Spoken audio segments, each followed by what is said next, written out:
সাল্লামের সাহাবা খুবাইব রাদিয়াল্লাহু তাআলা আনহু, বুখারী শরীফের 3045 নম্বর হাদিস। এই হাদিসের মধ্যে আছে নবীজি সাল্লাল্লাহু আলাইহি সাল্লাম বাসাত নবী সাল্লাল্লাহু আলাইহি ওয়াসাল্লাম আশারাতা রাহতিন সারিয়াতান আইনা, আল্লাহর নবী 10 জনের একটা বাহিনী গোয়েন্দা হিসাবে এক এলাকায় পাঠাইলেন। ওয়া আম্মারা আলাইহিম আসিব ইবনে সাবিত রাদিয়াল্লাহু তাআলা আন, আল্লাহ নবী এই 10 জনের একজন আমির বানিয়ে দিলেন, তার নাম আসেম। কি নাম? আসেমকে আমির বানায়া দিস। আমির বানিয়ে দেওয়ার পর তাদেরকে আল্লাহ নবী পাঠাইলেন, ওই এলাকায় তোমরা যাইবা। মুসলমান 10 জন যখন রওনা করছে, জুকিরু লিহাইয়িন লুকিরু লিহাইয়্যিম মিন হুযাইলিন ইউকালু লাহু বনু লাহইয়ান। এই এলাকার নাম কি? ভাটের চর। তো একটা নাম থাকে না এলাকার? মক্কার একটা এলাকার নাম ছিল বনি হুযাইল। এই হুযাইলের একটা গ্রামের নাম ছিল লাহইয়ান। এই লাহইয়ান এলাকার মানুষরা বলা বলি করতে লাগলো, আচ্ছা এইদিকে নাকি মুসলমানদের আনাগুনা এইদিকে লক্ষ্য করা যাইতেছে। হ্যাঁ, মুসলমানরা কোথায় জানি যাইতেছে। ফানাফারু লাহুম করিবাম মিন মিআতাই রাজুলিন কুল্লুহুম রাম, 200 জনের তীরন্দাজ একটা বাহিনী, 200 জন তীর নিয়া মুসলমানদের পিছনে ধাওয়া করছে। 200 জনের তীরন্দাজ বাহিনী মুসলমানদের পিছনে ধাওয়া করছে। মুসলমানদেরকে ধাওয়া করতে করতে ফাক্তাসু আসারহুম, তাদের পায়ের নিদর্শন দেখছে। দেখার পর পাগুলা দেখতে দেখতে পিছনে পিছনে যায়। ওই জামানায় কাফেরদের মেধাও ভালো ছিল। কাফেরদের মেধা কি ছিল? কেন ভালো ছিল? ওই যে মোবাইল চালাইতো না, কি চালাইতো না, মোবাইলে গুনাহ করতো না, আর কি চালাইতো না, গুনাহ করতো না, কি করতো না, এরা দেবদেবী পূজা করতো, হ্যাঁ, আর কোনো গুনাহ করতো না। এই তো এটা খালি শিরিক করতো। আর যেই গুনাহ করার কারণে মেধা কমে, এইগুলো ওই যুগে এতটা ছিল না। এখন তো নজরের গুনার কারণে মানুষের মেধা কমে। কিসের গুনাহ? নজর। গুনাহ যত, মানুষের গুনাহ যত বাড়ে মেধা তত কমে, গুনাহ যত ঝড়ে মেধা তত বাড়ে। মাথায় রাখতে হবে। হ্যাঁ, মাদ্রাসায় যারা পড়েন, হেফজখানার ছাত্ররা, গুনাহ করা যাবে না, বাসায় গিয়ে মোবাইল চালানো যাবে না, আইপ্যাড, ল্যাপটপ, কম্পিউটার, টেলিভিশন এগুলো চালানো যাবে না। চালাইলে মেধা শেষ। আপনার বাচ্চাকে মোবাইল থেকে দূরে রাখেন, এইগুলোর মেধা শেষ হয়ে যাবে। কয়দিন পরে দেখবেন আপনারে আম্মা কইব, আম্মারে আব্বা কইব। এই মেধা নষ্ট করেন না ছেলেদের, বাচ্চাদের। গুনাহ থেকে দূরে রাখেন, আল্লাহ হেফাজত করেন। তো কাফেরদেরও মেধা ভালো ছিল ওই জামানায়। কাফেররা 10 জন সাহাবার খালি পায়ের চিহ্ন তাদেরকে অনুসরণ করতেছে, যে হ্যাঁ এই দিক দিয়ে মনে হয়ে গেছে। এখন নিশ্চিত হইল কিভাবে যে এই 10 জনই মনে হয় আমাদের কাঙ্ক্ষিত 10 জন। এই জায়গাটা মন দিয়ে শোনেন কিভাবে নিশ্চিত। যাইতে যাইতে হাত্তা ওয়াজাদু মাআকালাহুম তামারান তাযাওয়াদুহু মিনাল মাদিনা, এক জায়গায় গেল, যাওয়ার পর দেখে খেজুর দেখা যায়, যে খেজুরগুলা মুসলমানরা মদিনা থেকে নিয়ে আসছে। কাফেররা খেজুর দেখা, খেজুরের বিচি দেখাই বুঝে ফেলছে এগুলা মদিনার খেজুর। কোন দেশের খেজুর? আমি আপনি তো বাদামতলির খেজুরও চিনব না। কাফেররা খেজুর দেখাই বলতেছে, আটি দেখে বলে এটা মনে মদিনার।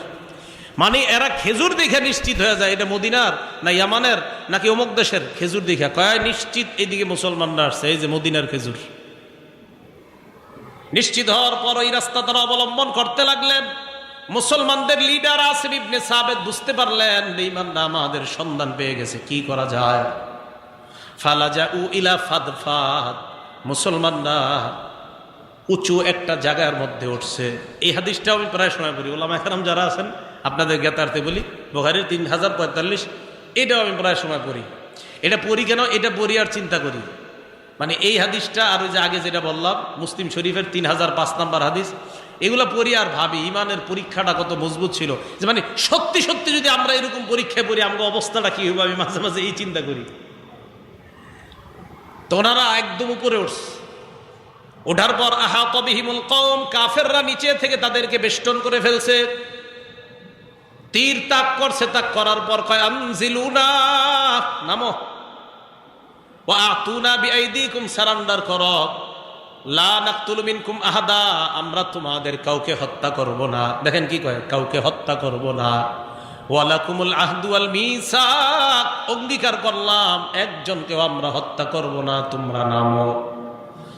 সাহাবাদের আমির আসিম ইবনে সাবিত বললেন, লা আনজিলুল ইয়াউমা ফি জিম্মাতি কাফের, আজকে আমি কোন কাফেরের কথা বিশ্বাস করি না, আমি কোন কাফেরের নিরাপত্তায় নিচে নামবো না, আমি তাদের কথা বিশ্বাস করি না। এই কথা বলার পর ফারামাহুম, নিচ থেকে তাদেরকে তীর মেরে কতালু ফি সাবআ, হযরতে আসিম সহ 7 জন মুসলমান তারা শহীদ করে দেয়। কয়জন আছে? কয়জন ছিল? কয়জন? বাকি আছে 3 জন। নিচ থেকে কয় তোমরা 3 জন নামো, মারমু না, কিচ্ছু করবো না। ফাহাবাত সালাসাতু রাহতিন বিল মিআহদি ওয়াল মিসাক, 3 জন অঙ্গীকার নিয়ে নিচে নামছে, মারবেও না, হত্যা করবে না, গায়ের মধ্যে আঘাত করবে না। নামার পর এই 3 জনের একজনের নাম খুবাইব, আরেকজনের নাম ইবনুদ দাসিনা, আরেকজনের নাম বুখারীর বর্ণনায় আসে নাই। 3 জনের মধ্যে 2 জনের নাম আসছে, আরেকজনের নাম বলছে ওয়া রাজুলুন আখর, আরেক ব্যক্তি। এই ব্যক্তিটাকে এটা বুখারীতে লেখা নেই। তো 3 জন নিচে আসছে, আসার পর দেখেন ওয়াদা করছে কিচ্ছু করবো না, কিন্তু নামার সাথে সাথেই আতলাকু আও তারাকিসিহিম, মুসলমানদের যে তীরগুলা ছিল এই তীরের রশিগুলা খুলছে, ধনিকর রশিগুলা খুলছে। খোলার পর আউসাকুহুম, ওই রশি দিয়ে মুসলমান 3টারে বাঁধছে। ওয়াদা করছে গায়ে টাচও করবো না। 3 জনের মধ্যে যেই 3য় জন, যার নাম হাদিসের মধ্যে নাই, ওই ব্যক্তি বললেন, হাজা আউয়ালুল গদরি, এই তো প্রথম গাদ্দারি শুরু করলা। লা আসহাবুকুম, আমি তোমাদের সাথে যাব না। ইন্নালি ফিহা উলাই উসওয়া, আমি এই 7 জনের দলে শরীক হতে চাই। এই কথা বলার পর তাকেও শহীদ করে দেয়। শহীদের সংখ্যা হইল কয়জন? বাকি রইল কয়জন? ফাবাউহুমা ফি মক্কা, তাদের 2 জনকে এই 200 জন বিক্রি করে দিছে মক্কায়। আবার বলছে তাদের এই 2 জনকে বিক্রি করে দিছে মক্কায়। 2 জনের একজনের নাম ইবনুদ দাসিনা, তাকেও শহীদ করে দেওয়া হয়। বাকি আছে কয়জন? এই একজনের নাম খুবাইব রাদিয়াল্লাহু তাআলা আন, ফাবতাআ খুবাইবান বনুল হারিস। হযরতে খুবাইবকে যারা কিনছে তার নাম হলো হারিসের সন্তান। মনে রাখবেন, হযরত খুবাইবকে যারা কিনছে তারা হলো হারিসের সন্তান। বলেন তো কার সন্তান? এই জায়গাটা একটু মাথাটা খাটায় শোনেন। এই জায়গাটা, হারিসের সন্তানরা কেন কিনলো খুবাইবকে? হারিসের সন্তানরা কেন কিনলো খুবাইবকে? ওয়াকানা খুবাইবুন কদ কতালাল হারিসা ইয়াউমা বাদরিন, যেই হারিস নামক লোকটা তার সন্তানগুলা খুবাইবকে কিনছে, এই হারিসকে খুবাইব বদরের যুদ্ধের দিন হত্যা করছে। বাবা হত্যার প্রতিশোধ নেওয়ার জন্য এই হারিসের ছেলেরা খুবাইবকে কিনছে। ওলামা ছাড়া অন্য যারা আছেন, কথাটা মাথায় ঢুকছে সবার? আচ্ছা, তো হারিসের ছেলেরা খুবাইবকে কেন কিনছে? যে তুমি আমগো বাবারে মারছিলা বদরের প্রান্তরে, আজকে তোমার আমরা শেষ করি। কিনা নিস, বাসায় নিয়ে গেছে। বাসায় নেওয়ার পর যেই বাসায় রাখছে, ওই বাসায় আবার হারিসের একটা মেয়ে ছিল। তার মানে খুবাইবের যারা নিয়ে গেছে তাদের বোন। আবার বলছে হারিসের মেয়ে মানে কি? ওই যারা কিনছে তাদের বোন, ওই ছেলেদের বোন আর কি। এই বোনটা বর্ণনা করছে। এবার প্রশ্ন হলো আপনাদের, হুজুর এই বোন আবার বর্ণনা করছে কিভাবে? এই বোন তো কাফের। এই বোনটা হযরতে খুবাইব শহীদ হওয়ার কিছুদিন পরে মুসলমান হয়ে গেছে। তো মুসলমান হওয়ার পর সাহাবারা প্রশ্ন করছে, এই তোমরা আমগো ভাই খুবাইব গেরে তোমাদের ঘরে আটকায় রাখছিলা, কিভাবে কষ্ট দিছো একটু বলো তো। আমাদের ভাই খুবাইবকে যে তোমাদের ঘরে আটকায় রাখছিলা, অনেক কষ্ট দিছো, নির্যাতন করছো, তাই না? একটু কিভাবে নির্যাতন করছো একটু বলো তো। বিসমিল্লাহ। এখন এই জায়গাটা আমি আপনাদেরকে যেটা বলবো, এটা হলো ওই নারীর বর্ণনা। বাকি এই বর্ণনাটাও বুখারীতে আছে। নারী বলতেছে, আমার ভাইরা যখন খুবাইবকে আমাদের বাসায় নিয়ে আসছে, একটা ঘরের মধ্যে আবদ্ধ করে রাখছে, খানা দেয় না, কিচ্ছু দেয় না। আহা, নারী বলতেছে, আমার ভাইয়েরা যেদিন একত্রিত হয়ে যায় খুবাইবকে হত্যা করার জন্য বাহিরে নিয়ে যাবে, সবাই পরামর্শ করছে, করার পর খুবাইবকে জানায় দেওয়া হয়, আজকে তোমাকে নিয়ে যাওয়া হবে, তোমাকে হত্যা করা হবে। ফাস্তাআরা বিনহা মূসা ইস্তাহিদ্দু বিহা, ওই মেয়েটা বলে, খুবাইব আমার কাছে একটা খুর চাইলো। খুর কেন চাইলো? শরীরের অবাঞ্ছিত পশমগুলা পরিষ্কার করার জন্য। খুরটা আমি তাকে দিলাম। দেওয়ার পর হঠাৎ আমি খুবাইবের দিকে তাকায়া দেখি, আখাযা ইবনান লি ওয়া আনা গাফিলা হিনা আতা, আমি দেখি খুবাইবের কোলের মধ্যে আমার বাচ্চাটা বসা। ওয়াল মূসা বিয়াদিহি, খুরটা খুবাইবের হাতে। হাতে খুর, কোলে বাচ্চা। আমার বাচ্চা খোবাইবের কোলে, খোবাইবের হাতে খুর। বাসায় আমার ভাইয়েরা তো নাই, আমি আরেক ঘরের দেখতেছি জানালা দিয়া, খোবাইবের কোলে আমার ছেলে, হাতে ছুরি, চাইলে আমার ছেলের শেষ করে দিতে পারে। ফাফাজি তো আমি ভয় পেয়ে গেলাম। বুঝে আসছে কথাটা? আমি ভয় পেয়ে ফারফাহা খুবাইবুন ফি ওয়াজহি, খুবাইব আমার চেহারায় ভয় দেখলো। দেখার পর আমার দিকে তাকায়, কয়া তাখশাইনা নাকতুলা, তুমি কি ভয় পাচ্ছ আমি তোমার ছেলেকে হত্যা করব? আমিও ভয়ে ভয়ে বললাম, হ্যাঁ আমার তো ভয় হচ্ছে তুমি আমার ছেলেকে হত্যা করো কিনা। দেখেন সুযোগ ছিল, ওই মুহূর্তে বাচ্চার শরীরে অস্ত্র ঠেকা পালাইতে পারতো। খুবাইব জবাব দিলাম, আকুন আফআলা যালিকা, আমি এমনটা কখনো করব না, চিন্তার কারণ নাই। মুসলমান কখনো কারো দুর্বলতায় আঘাত করে না। আমি দুর্বলতা আঘাত করব না, আমি মুসলমান, তোমার দুর্বলতা আমি কেন আঘাত করব? এই কথা বলার পর ওই নারীটা কয়, আল্লাহি মা রাআইতু আসীরান কাত্তু খায়রাম মিন খুবাইব, আমি খুবাইবের চাইতে এমন উত্তম বন্দী আমার জীবনেও দেখি নাই। এই কথা কেন কও? আমি দেখলাম আমার ভাইয়েরা খুবাইবকে খাবার দেয় না, ঠিক মতো পানি দেয় না। হঠাৎ একদিন আমি খুবাইবের হাতে আঙ্গুর দেখলাম, ওই আঙ্গুর মক্কা মদিনায় তখন কোথাও পাওয়া যায় না। আমি বুঝতে পারলাম এটা আল্লাহর পক্ষ থেকে জান্নাতি খাবার। বুখারীর বর্ণনা, বুখারীর লা রিজকুম মিনাল্লাহ, আমি বুঝছি এটা আল্লাহর রিজিক। পরে খুবাইবকে বের করে নিয়ে যায়, রাস্তা দিয়ে হাঁটায় নিয়ে যায়।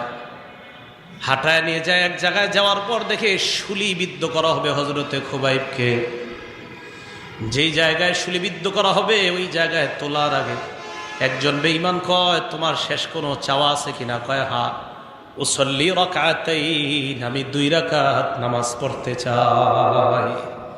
কয় রাকাত নামাজ পড়তে চাই? শিক্ষা আমাদের জন্য। রসুলের সাহাবা মারা যাবার একটু আগেও নামাজ পড়তে চায়। হাদিসে আসছে, কিয়ামত পর্যন্ত কোনো মুসলমানকে যদি কেউ মারতে চায়, ওই মুসলমান মরণের আগে যদি তাকে কোনো অপশন দেয় তুমি কি চাও, তাহলে খুবাইবের সুন্নত হিসাবে সে বলবে আমি 2 রাকাত নামাজ পড়তে চাই। মনে থাকবে না? আল্লাহ যদি কখনো এমন পরীক্ষায় ফালায়, তাহলে শেষে কি পড়তে চাই? 2 রাকাত নামাজ পড়তে চাই। নামাজ সালাম ফিরাইস। হযরত খুবাইব কাফেরদের দিকে তাকায়, কয়, এই তোমরা কি মনে করছো আমি তাড়াতাড়ি নামাজের সালাম ফিরাইছি এই কারণে কি তোমরা অনেক খুশি? কয়, শোনো, নামাজে খুব মজা পাইতেছিলাম, কিন্তু নামাজ তাড়াতাড়ি শেষ করছি কেন জানো? দেখেন কি শিক্ষা। আমার ধারণা হইল আমি যদি নামাজ লম্বা করি তোমরা মনে করবা আমি মরণকে ভয় পাই। মুসলমান মরণকে ভয় পায় না, মরবে, শুলিতে চড়াবে, এই টাইমে কইতেছে আমি মরণকে ভয় পাই না। তোমরা আমারে নিয়ে হাসাহাসি করবা যে আমি নামাজ দেরি করতেছি মরণের ভয়ে। আমি একটা মুসলমান, অন্তত মরার আগেও ইসলাম ধর্ম নিয়ে হাসাহাসি তোমরা করবা, এই সুযোগ দিতে চাই না। তাই নামাজের সালাম ফিরাইলাম। শুলির মধ্যে উঠাইস। উঠানোর পর এই জায়গায় ঐতিহাসিকগণ লেখছে, যখন শুলিবিদ্ধ করবে প্রথমে উঠাইছে, তো শুলিতে চড়ায় মেরে ফেললিত হয়, তো উঠানোর পর আপনার এইভাবে 2 দিক দিয়ে প্রথমে তার হাত পা গুলা, ঐতিহাসিকগণ লেখছেন ওর হাত পায়ের ভিতরে পেরেক বসায় কাঠের সাথে শরীরটা লাগাই দিচ্ছে, এইভাবে পেরেক দিয়ে কাটা আনছে, শুয়ে আনছে, পুরা শরীরটা এইভাবে ঘাইস। ঐতিহাসিকগণ লেখছেন ওই সুয়ুফুত তানহাসু লাহমা, তরবারি দিয়া শরীরটাতে এইভাবে একজন এমন করতেছে, এইভাবে গোস্তগুলা এইভাবে এমন করতেছে, গোস্তগুলা তরবারি দিয়ে কি কি এমন করে। সব বেঈমানরা তামাশা দেখতেছে। আরে আমি মাঝে মাঝে চিন্তা করি কেমন লাগতেছিল ওনার, একটা মুসলমানকে মারতেছে আর মানুষ তামাশা দেখতেছে চারদিক। হযরত খুবাইবকে মারার আগে, মানে মারার আগে বলতে আদা মরত করেই ফেলছে। এক নেতা গিয়ে কয়, খুবাইব, তোমার জায়গায় যদি মুহাম্মদকে আমরা রাখি আর তোমাকে যদি ছেড়ে দেওয়া হয় তোমার কি অবস্থা হবে বলো? হযরতে খুবাইব কয়, অসম্ভব, ইসাবু রাসূলুল্লাহি বিশাউকা, আল্লাহ নবীর শরীরে একটা কাটা লাগবে, আমি আনন্দ উল্লাসের মধ্যে থাকবো, মুসলমান কখনো এটা কল্পনাও করতে পারে না। এই জায়গায় মুসলমানের শিক্ষা, আমাদের পরিচয় বিভিন্নভাবে দলীয়গতভাবে বিভিন্ন হয়, কিন্তু আল্লাহ রসুলের ক্ষেত্রে আমাদের সবার পরিচয়ের নাম হলো আমরা মুসলমান।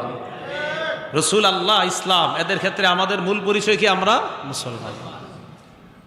তো হযরত খুবাইব কয়, নবীজির গায়ে একটা কাটা লাগবে আর আমি আনন্দ উল্লাসে থাকবো, অসম্ভব, এমন জীবন মুসলমান চায় না। হযরত খুবাইবকে যখন হত্যা করবে, খুবাইব আল্লাহর কাছে বলতে লাগলেন, আল্লাহুম্মা আহসিহিম আদাদা, আল্লাহ আপনি সবগুলারে গইনা রাখেন, ওয়াক্তুল হুম্বা দাদা, মাবুদ এদেরকে আপনি গুনে রাখেন। আমাদের নবী আমাদেরকে পাঠাইছে কাউকে মারার জন্য না, কাউকে হত্যা করার জন্য না। আমরা নিরপরাধ 10টা মুসলমান বের হয়েছিলাম, মারতে মারতে আমার 9টা ভাই শহীদ করে দিছে আল্লাহ। ওয়াল্লাহি লা উবালি হিনা উক্তালু মুসলিমা, আল্লাহর কসম আমি মুসলমান অবস্থায় মারা যাই তাই আমার কোনো পরোয়া নাই। আমি মুসলমান অবস্থায় মারা যাইতেছি, আমার কোনো পরোয়া নাই। আল্লাহর কাছে খুবাইব বলতে লাগলেন, আল্লাহুম্মা আহসিহিম আদাদা, আল্লাহ আপনি বেঈমান গুলারে এক এক করে গুনে রাখেন, ওয়াক্তুলহুম বাদাদা, একটা একটা করে আপনি হত্যা করবেন। মাবুদ গো, আপনার নবীদের আমার ব্যাপারে জানায়া দিয়েন, বেঈমানরা আমারে অনেক কষ্ট দিয়ে হত্যা করছে, এই কথাটা আপনি আপনার নবীকে জানায়া দেন। এই কথা বলা